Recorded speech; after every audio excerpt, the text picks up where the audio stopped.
बिस्मिल्लाहिर्रहमानिर्रहीम। अस्सलाम वालेकुम। आज की ताज़ा तरीन न्यू अपडेट्स फ़्लाइट्स के बारे में आपको बताएंगे, पाकिस्तान, इंडिया की, बांग्लादेश की।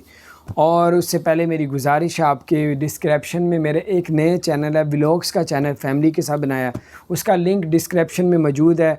उस लिंक को जाके क्लिक करें, नए चैनल पे जाएंगे, उस चैनल को जाके सब्सक्राइब करें, बेल आइकन को प्रेस करें। और मेरी आपसे आज पर्सनल गुजारिश है, ज़रूर आप ये काम करें, अल्लाह ताला आपको कामयाब करे।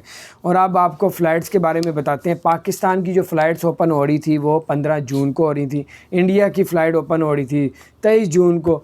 तो जैसे 16 जून आया तो फ़्लाइटें उन्होंने पहले बताई नहीं, उसके बाद 16 जून को बताया कि पाकिस्तान की जो फ़्लाइटें ओपन होंगी वो 6 जुलाई की होंगी।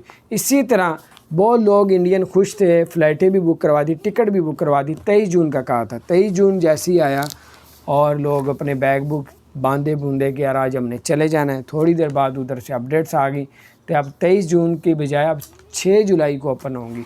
अब एमिरेट्स एयरलाइन की जानिब से क्या गारंटी है कि यार ये आपको 6 जुलाई की भी खुलती है? लेकिन एमिरेट्स एयरलाइन की जानिब से बड़ा ऐलान हुआ।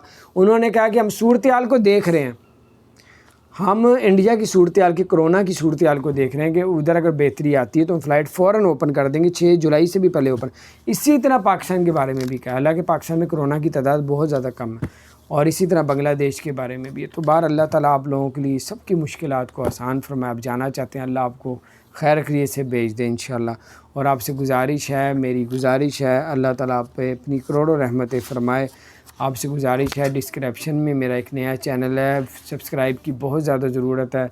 उसका जो लिंक है वो डिस्क्रिप्शन में मौजूद है, लिंक को क्लिक करें, नए चैनल पे चले जाएंगे, चैनल को जाके सब्सक्राइब करें, बेल आइकन को तो ज़रूर प्रेस करना है ताकि नए से नए ब्लॉग्स आपको आएंगे। मैंने और मैं अपने बच्चों के साथ भी एक नया ब्लॉग का चैनल बनाया। अस्सलाम वालेकुम।